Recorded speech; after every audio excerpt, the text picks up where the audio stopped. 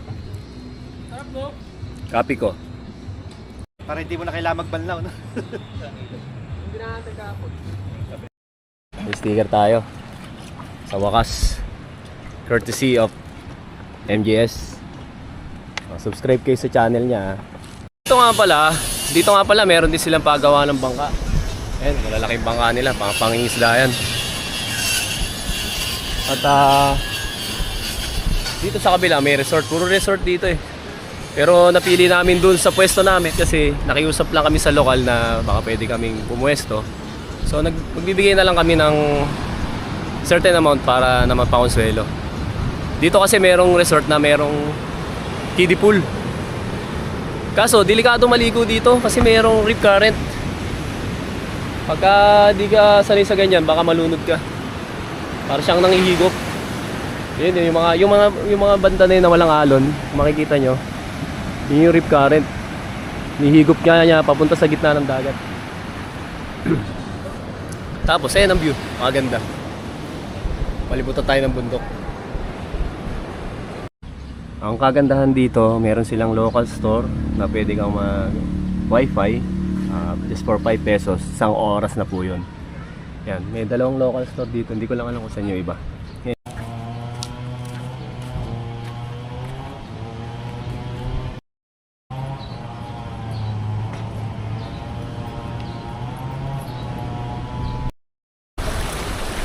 Taas ng alon dun. Wild yung ocean ngayon. Pacific Coast kasi ito eh. So, dapat experience ka pagka dito ka naligo. Lakas makahigop yung current dito. Pero hindi kami dito maliligo. Doon sa ilog na pupuntahan namin.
Ayun, at tapos na ako kami mag-impake dito sa spot na pinusta namin kagabi. So, lilipat tayo ng ibang pwesto as per Direk. Kaya tayo pupunta ng ilog dahil hindi pa tayo nakakaligo mula kagabi hanggang ngayon. So, nalalagkit na kami lahat at doon tayo magkukuskus ng mga libag. So, see you there guys. At salamat sa pagsunod sa akin dito sa paganda spot na to. At sana ay sumama pa kayo sa pupuntahan namin dito susunod. May stopper naman eh. Medyo na-expire na po kasi yung gamot na ininom niya kagabi. Kaya ngayon kailangan na painumin po ulit.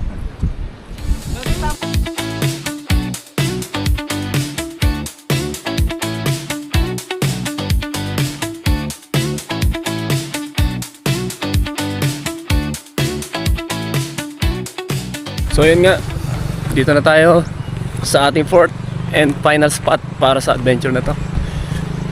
Dito tayo sa ilog at syempre libre with the rest of the gang.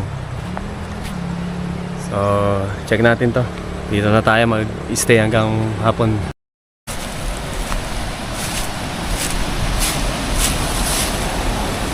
Yun, dito pwede tayo magpumwesto dito. Ganda ng lugar, oh. Pwedeng dive. Nakita lang ba yun na? Yun na?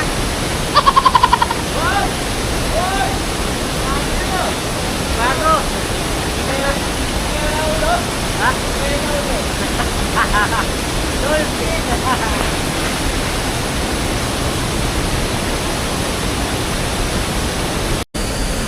Bali, magluluto lang kami ng sardinas tsaka yung fried rice ni Junel yung kanin na tira kanina. Tapos, scrambled eggs. Oh, yun na ang lunch namin. Ito yung term namin na literal na kumain sa labas. Di ba? Ang saya. Basta yun. Kakain na muna tayo ngayon dito sa ating pwesto.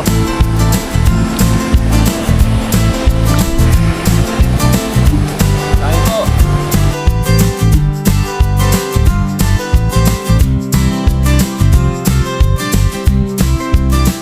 I love this life.